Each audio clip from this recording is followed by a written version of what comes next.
Dear viewers, আসসালামু আলাইকুম। বিভিন্ন চাকরি পরীক্ষায় আসা গুরুত্বপূর্ণ কিছু সাধারণ জ্ঞান নিয়ে আলোচনা করব।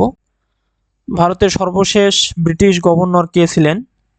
Lord Mountbatten. ঐতিহাসিক ৬ দফা কে ঘোষণা করেন? শেখ মুজিবুর রহমান। কোন সালে আগরতলা ষড়যন্ত্র মামলা দায়ের করা হয়? ১৯৬৮ সালে।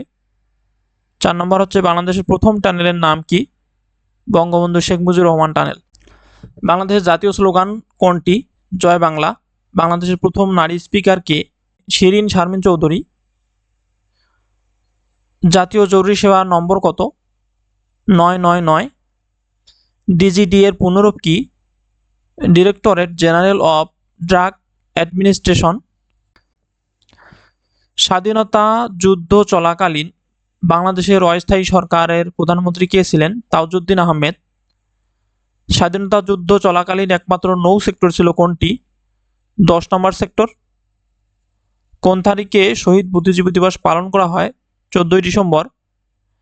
ইউক্রেনের রাজধানীর নাম কি? কিয়েভ। ওয়েস্টমিনিস্টার অ্যাবে কোথায় অবস্থিত? লন্ডনে। লন্ডন কোন নদীর তীরে অবস্থিত? টেমস নদীর তীরে অবস্থিত। বাংলা সনেটের জনক কে? মাইকেল মধুসূদন দত্ত। সম্প্রতি মাননীয় প্রধানমন্ত্রী কোন দেশ সফর করেন? চীন। মুক্তিযুদ্ধের ৫ নং সেক্টরের সদর দপ্তর কোন জেলায় অবস্থিত? ছাতক, সুনামগঞ্জ। একমাত্র খেতাবপ্রাপ্ত উপজাতি মুক্তিযোদ্ধা কে? ইউকেচিং মারমা। আয়তনে বাংলাদেশের ক্ষুদ্রতম জেলা কোনটি? নারায়ণগঞ্জ। টি-20 বিশ্বকাপে রানার আপ দল কোনটি? দক্ষিণ আফ্রিকা।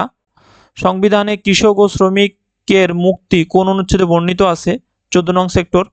রাষ্ট্রের অন্যতম মৌলিক দায়িত্ব হইবে মেহনতি মানুষকে, কৃষক এবং শ্রমিককে এবং জনগণের অনগ্রসর অংশসমূহকে সকল প্রকার শোষণ হইতে মুক্তিদান করা। সংস্কৃতিতে স্বাধীনতা পুরস্কার ২০২৪ কে পান? মোহাম্মদ রফিকুজ্জামান। বঙ্গবন্ধু শেখ মুজিবুর রহমান টানেল কবে উদ্বোধন করা হয়? ২৮শে অক্টোবর ২০২৩।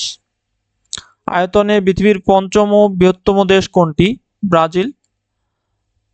ওপিইসি এর পুনরূপ কি? Organisation of the petroleum exporting countries. বজ্রপাতের দেশ বলা হয় এশিয়ার কোন দেশটিকে? ভুটান। প্রথম বিশ্বযুদ্ধের সময় মার্কিন প্রেসিডেন্ট কে ছিলেন? Woodrow Wilson's. হোয়াইট রাশিয়া বলা হয় কোন দেশকে? বেলারুশকে। আইজিএসসি এর পুনরূপ কি? International jute study group. Marshall দ্বীপপুঞ্জ কোন মহাদেশে অবস্থিত? ওশেনিয়া মহাদেশে অবস্থিত। তো ভিডিওটি ভালো লাগলে অবশ্যই ভিডিওটিতে একটি লাইক করবেন, কমেন্ট করবেন এবং চ্যানেল নতুন হলে অবশ্যই চ্যানেলটি সাবস্ক্রাইব করবেন। ধন্যবাদ সবাইকে।